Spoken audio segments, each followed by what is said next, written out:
సిద్ధార్థ గౌతమ ఒక ప్రిన్సెస్. వాళ్ళ నాన్నగారు తన కోసం చాలా అరేంజ్మెంట్స్ చేసి ఈ మెటీరియల్ లైఫ్లో ఉండడానికి చాలా ప్రయత్నాలు చేశారు.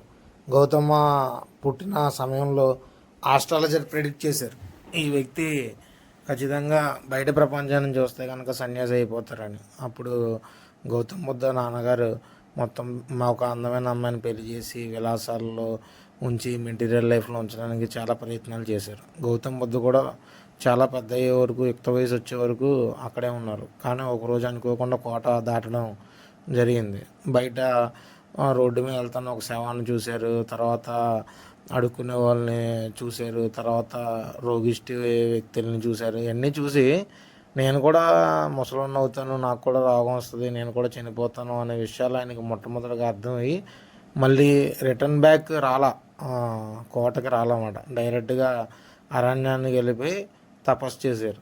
ఏం చేశారు? కూర్చునేటప్పుడే గౌతమ్ బుద్ధ చాలా విల్ పవర్తో కూర్చున్నాడు. యదం ఆసనం సుసదయ శరీరం అంటే ఈ ఆసనం నుంచి నేను లేగను ఎన్లైటన్మెంట్ వచ్చే వరకు అని.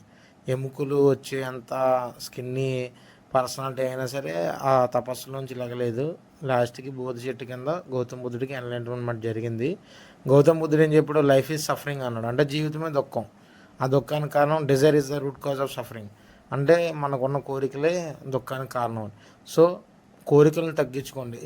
Less desires is less suffering in life. అంతే.